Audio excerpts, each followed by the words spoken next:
Welcome. My name is Danielle Thornton. I'm an anxiety and OCD recovery coach, and I help people recover long-term from anxiety and OCD. No matter what OCD subset you are struggling with, recovery is possible. I've done it for multiple OCD subsets, and with the right tools and the right help, you can too. I see people do it every day. So today we're going to talk about whether or not OCD can affect your feelings, your attraction, or even your level of arousal during intimacy with your partner. And the answer is definitely yes. It does this with a lot of people. Whether you're struggling with relationship OCD or even maybe just anxiety around relationships, it doesn't even have to be on the OCD spectrum. This is extremely common, and here's why.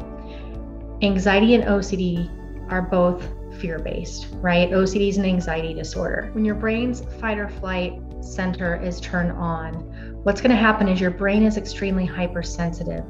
It is searching for danger everywhere, okay? And so as you might notice, when you're struggling with anxiety in relationships, you might find yourself hyper-focusing on their flaws, on what might go wrong in the relationship, what might be wrong in the relationship. Okay, it can even focus on specific physical features of your partner that may not be your favorite. And this is because your brain is trying to keep you safe. It wants you to make sure that you notice what's wrong so you can get out quickly so that you don't get hurt, okay? And the problem with this is fear is highly exaggerated. And when you're in fight or flight mode, your perception is highly exaggerated. So we all love certain things about our partners, and then there's certain things that we don't love, right? Nobody's perfect, no relationship's perfect, no relationship's 100% compatible. And someone without anxiety or OCD in relationships is going to essentially overlook the things they don't like and focus on what they do like, unless the things that they don't like start to stack up more. But when you have anxiety or OCD in relationships, your brain is hypersensitive and it's only seeing the negative. And if something may not have bothered you without OCD or anxiety, when you have OCD or anxiety, it might really bother you, okay? What I want you to know is that anxiety and OCD is not rational. Now, notice I didn't say it's true or not true. That is a compulsion trying to figure out if it's true or not true, because life is very gray. You may not absolutely love your partner's nose, but without anxiety or an OCD, you're not going to focus on your nose. OCD may be focusing on the nose. So whether it's true or not does not matter. What we have to do is focus on eliminating the OCD and anxiety, and that's when your perception will be more normal. The fear and the negativity and the hyper-focusing will calm down, and you're going to see things from a more realistic point of view. It doesn't mean that you're going to start to love your partner's nose or you're going to start to love every single thing about your partner. None of us do. We all sometimes get annoyed sometimes, but we're going to start seeing things from a more realistic and balanced perspective. So when it comes to feelings, it's the same scenario. Your brain might be hyper-focusing on the moments where you're not feeling in love or you're not feeling certain feelings that you want to. Again, OCD wants certainty and perfection. And if OCD had its way, you would be feeling in love 100% of the time. The problem with this is that's not realistic. Normal relationships come with a combination of feelings.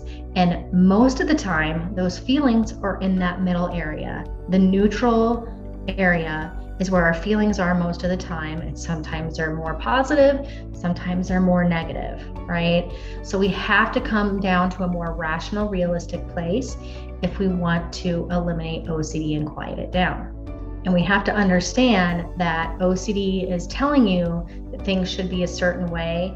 It should look like a perfect picture. Again, that's where the certainty comes in, but that doesn't exist. So OCD's plight is perfection and certainty, and none of those exist, which is why if you continue to stay in the OCD cycle, you will continue to feel worse and worse and worse because OCD's goal is not realistic.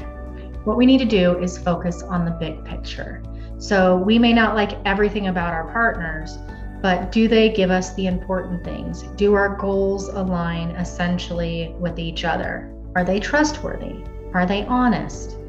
Those are the important things to focus on, not what OCD is telling you might happen, right? But the reality of the picture. We all want to be with somebody who has more pros than cons. But in order to see that big picture, we have to take care of the OCD. So how do we do that? Exposure and response prevention is the best treatment for OCD, including relationship OCD. Relationship OCD is one of the OCD subsets that I have been in the recovery stage with, and I promise you it works. It works with everybody that I work with. The important thing is learning it properly, getting the right guidance and support with it, and also not giving up too soon, okay? Because a lot of people go into ERP, but they don't take it far enough and they don't fully learn the ins and outs of ERP. But it works for every single OCD subset. The different OCD subsets that have come up for me, it works with every single one of them. And I work with clients with all different OCD subsets as well. And believe it or not, a lot of people with relationship OCD struggle with OCD subsets at some point in their life, and sometimes just different OCD tendencies. But knowing all of this and understanding OCD and then what to do with it is extremely important. Now, when it comes to just arousal with sex, again, the problem with arousal when we have OCD is we're hyper-focusing on the negative.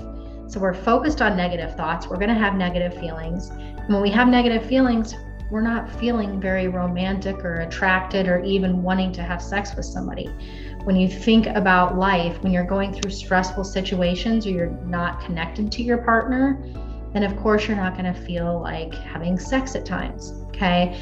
But most of the problem is the overthinking before you have sex, the avoidance of sex itself, and then the rumination during sex. Those are the things that are really affecting your sex life the most. All of the symptoms of OCD are affecting your sex life the most. So no matter where you're at in the recovery process with relationship OCD, you can get there. I see people do it every day. I've done it myself. I know what it takes, but it takes time. The recovery process is a journey, and it takes time and support and knowledge. So making sure that you are patient with yourself, you have the right support, and you're learning about your OCD and allowing the ups and downs of the recovery process is extremely important. So if you're looking for help, I have a couple of different options for you. I have a membership program, I have a course, which is included in the membership program, and I have one-on-one coaching sessions, which is also an option if you're a member. But whichever one works for you, if you check out the link in the description below, you can find my site, the different options, and pick an option that fits best for you.